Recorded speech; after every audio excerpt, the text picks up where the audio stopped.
नमस्कार दोस्तों, स्वागत है आपका ग्राइंडिंग सक्सेस चैनल पर। आज इस वीडियो में हम लीगल मैगजीम्स यानी विधिक सूक्ति के बारे में पढ़ेंगे। दोस्तों, ये कुछ लैटिन मैगजीम्स हैं, तो इन इम्पॉर्टेंट लीगल मैगजीम्स को देख लेते हैं। सबसे पहली मैगजीम है एक्टस रियस। एक्टस रियस का मतलब होता है गिल्टी एक्ट या रॉन्गफुल एक्ट, जिसे हिंदी में दोषपूर्ण कृत्य कहेंगे। ठीक है, तो दोषपूर्ण कृत्य कैसे होगा? या तो कृत्य द्वारा, सबसे पहले बाय कमीशन। जब कोई व्यक्ति कोई गलत काम करता है, जैसे किसी को मारना, मर्डर हो गया, चोरी करना या चोट पहुंचाना, तो ये आएगा एक्टस रियस में, यानी दोषपूर्ण कृत्य, गिल्टी एक्ट या रॉन्गफुल एक्ट में। एक तो हो गया कृत्य द्वारा और एक हो गया इसमें दोस्तों अकृत्य द्वारा। अकृत्य द्वारा मतलब यानी बाय ओमिशन। जब कोई व्यक्ति वह कार्य नहीं करता जिसे करना उसका कानूनी कर्तव्य था, तो वह भी एक्टस रियस के केस में आएगा। ठीक है, इसमें दो चीजें हैं। एक तो वो हो गया कि जिसमें वह कुछ कृत्य कर रहा है, जैसे किसी को मार रहा है, कोई चोरी कर रहा है या किसी को हर्ट कर रहा है, किसी को चोट पहुंचा रहा है, तो ये तो हो गया कृत्य द्वारा। और एक हो गया है इसमें अकृत्य द्वारा, जिसे बोलेंगे बाय ओमिशन। जैसे कोई व्यक्ति वह कार्य नहीं करता जिसे करना उसका कानूनी कर्तव्य है। जैसे इसका उदाहरण देख लेते हैं, जैसे माता पिता का बच्चे को भोजन न देना, तो ये आएगा एक्टस रियस में। ठीक है, जैसे डॉक्टर का मरीज को जानबूझकर इलाज न देना, तो ये भी दोषपूर्ण भाव में आएगा। और जैसे ड्यूटी पर तैनात पुलिस का सहायता न करना, तो ये भी दोषपूर्ण कृत्य में आएगा। ये सब आएंगे एक्टस रियस में। ठीक है, दूसरी लीगल मैगजिम है एब इनिशियो, यानी कि इसका मतलब है फ्रॉम द बिगिनिंग, आरंभ से ही या शुरुआत से ही। अब इस लीगल मैगजिम का उपयोग कैसे होगा?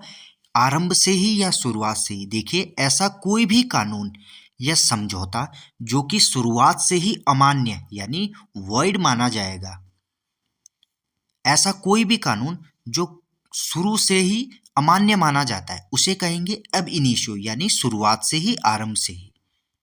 इसमें देख लेते हैं, जैसे किसी भी नाबालिग के साथ किया हुआ अनुबंध शुरू से ही अमान्य रहता है, तो उसे कहेंगे वॉइड अब इनिशियो।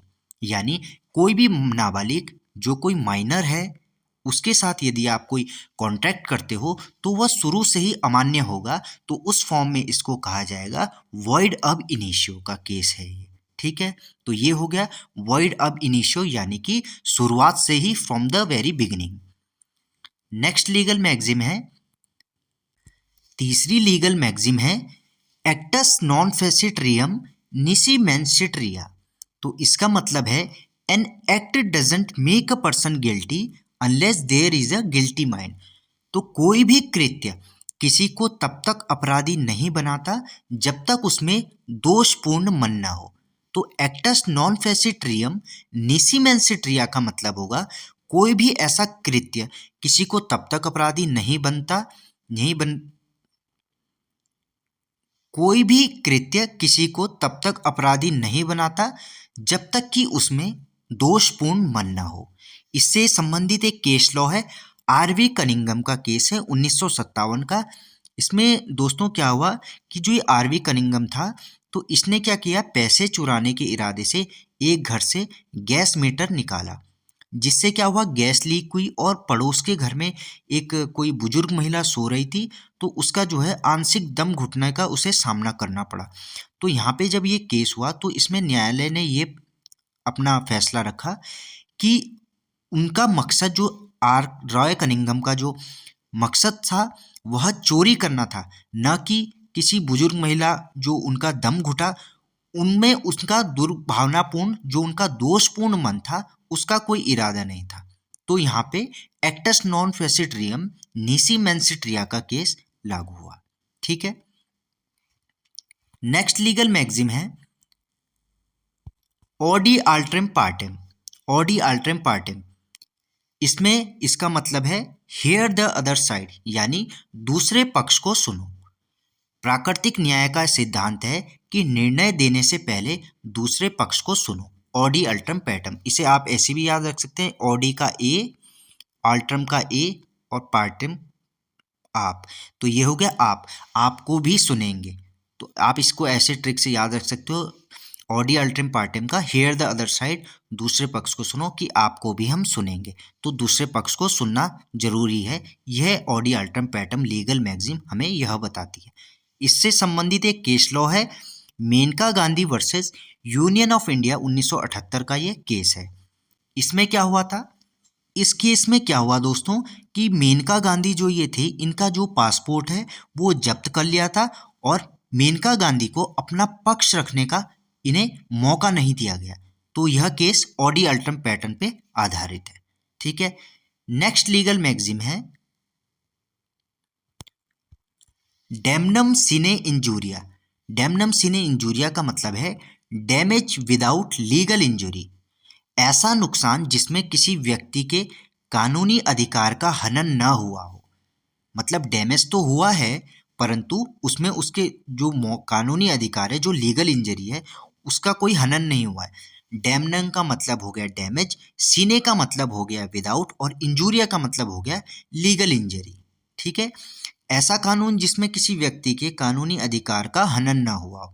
जैसे ए ने अपने खेत के पास नया स्कूल खोल दिया जिससे बी के स्कूल में बच्चों की संख्या कम हो गई।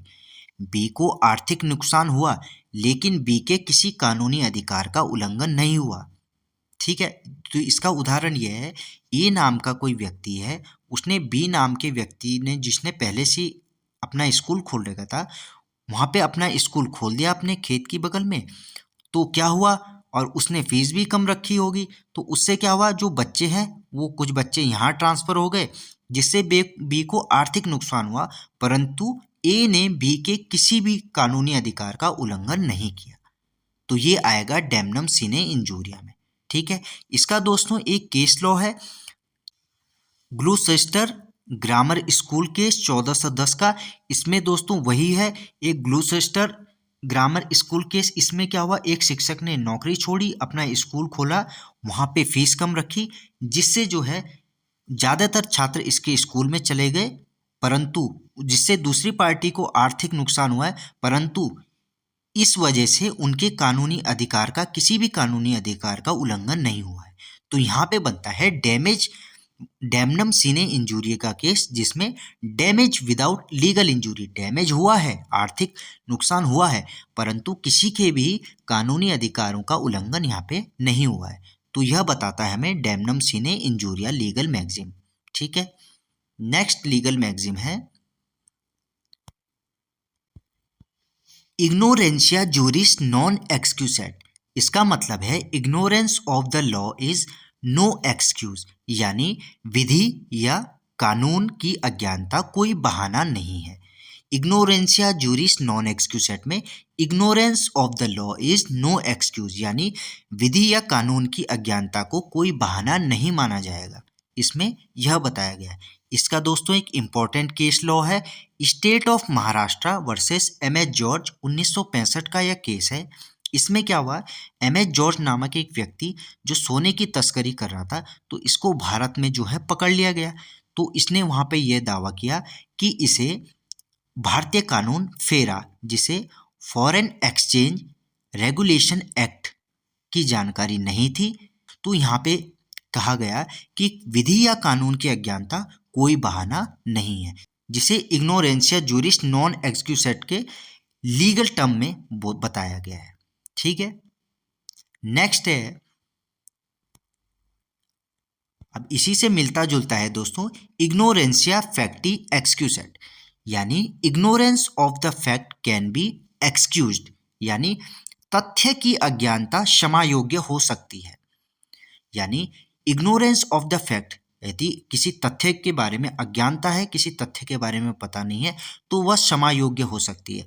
और ऊपर हमने देखा था जैसे इग्नोरेंस जूरिस नॉन एक्सक्यूसेट, यानी विधि या कानून की अज्ञानता को कोई बहाना नहीं माना जाएगा, परंतु यदि यदि तथ्य की अज्ञानता है तो वह क्षमा योग्य हो सकती है, यानी इग्नोरेंशिया फैक्टी एक्सक्यूसेट तो चल सकता है, परंतु इग्नोरेंशिया जूरिस नॉन एक्सक्यूसेट यानी कानून की अज्ञानता का बहाना नहीं चलेगा। ठीक है, तो ये दोनों लीगल मैगजीम बहुत इंपॉर्टेंट है और मिलती जुलती भी है। इसमें यहाँ पे ज्यूरिश आ गया यानी कानून, यहाँ पे फैक्ट आ गया यानी तथ्य। इस चीज को आपने ध्यान रखना है, कंफ्यूज नहीं होना है। तो इग्नोरेंशिया फैक्टी एक्सक्यूसेट में ignorance of the law can be excuse यानी तथ्य की अज्ञानता क्षमा योग्य हो सकती है। इसका दोस्तों एक इंपॉर्टेंट केस लॉ है आरवी टॉल्सन 1889। इसमें क्या हुआ दोस्तों, जो टॉल्सन नाम की एक महिला थी, इसमें इसके पति किसी जहाजी यात्रा पे थे, किसी जहाज की यात्रा पे गए हुए थे, तो वो कई सालों तक लौटे नहीं, तो इसे लगा कि वो मर गए। इस महिला ने अपनी दूसरी शादी कर ली। तो उस संबंध में क्या हुआ, फिर 1 साल बाद इनके हस्बैंड जो पति थे वो वापस लौट आए और उन्होंने इस पे मुकदमा कर दिया, इस लेडीज पे, इस महिला पे, कि ये इसने 2 विवाह किए हैं।